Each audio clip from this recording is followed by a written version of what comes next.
Hi, everybody, and welcome back. My name is Melissa, and this year I'm sharing 365 tips for frugal living. Today's tip is to make sure you are properly insured. And when I say properly, I mean make sure that you both have enough insurance and not too much. So, my insurance is kind of expensive considering I pay probably $300 to $400 more a year than my neighbors. But I have full replacement, so I know how much my lot is worth. I know I'm working on a complete inventory of everything I have so that I can get that replaced properly. I increased my insurance in 2021 when wood, no, 2020, in the 2020, beginning of 2021, when wood prices started to rise. And I realized that if I had to replace my deck, that was going to be more expensive. If I have to replace the dock, that's going to be more expensive. Labor had gone up. That's going to be more expensive. The shed, the materials are going to be more expensive. My replacement value for this place went from like $40,000 to $50,000, so I would need to also do that. So I needed to increase my insurance coverage.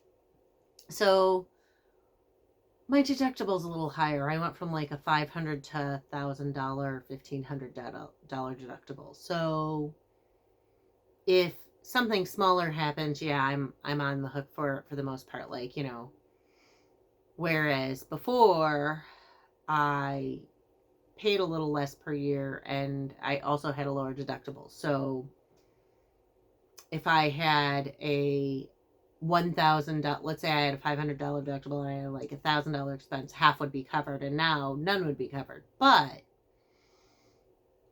if my home blows away or burns down, I have enough insurance to replace it. And I realized that when I was talking during the whole, like, my neighbor almost blew up the neighborhood debacle, where I was talking, and a lot of them, they were like, yeah, they're like, we would get like nothing.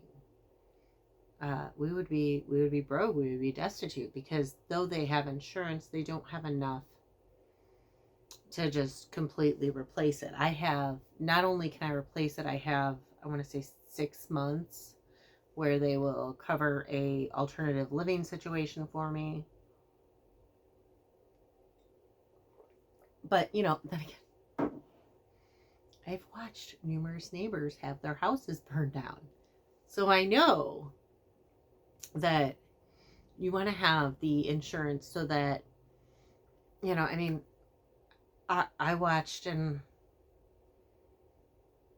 my I had I watched as the neighbors, and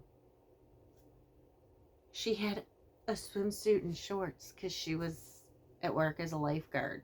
That was all. But I mean, they could obviously replace it, but she came home, there was like no clothes and no home and no anything. But her parents were prepared, so they were able to get a hotel room. They were able to rent an apartment or something. Uh, they were able to replace. They were able to go out and get clothes at wherever, for a few days, and have them paid for by insurance. They had that replacement, and so I learned the importance of it. But I also see some people who are like way overinsured for stuff. Like, I see people who have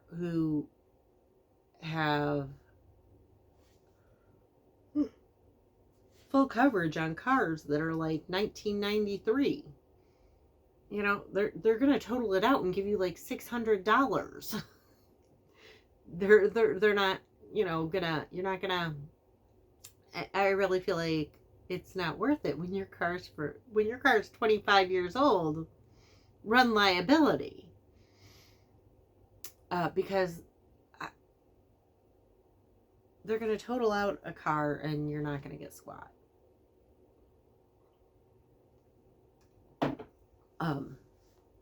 So you might as well instead, and people are like, oh, but what about if I total my car? Well,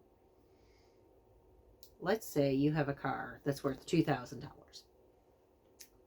and liability is $500 a year and full coverage is $1,000 a year.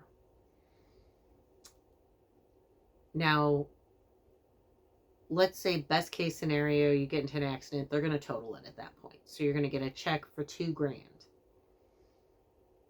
But that's 4 years. You could have saved that $2,000 and had it to be able to replace. So, because you paid that extra $500 a year. So,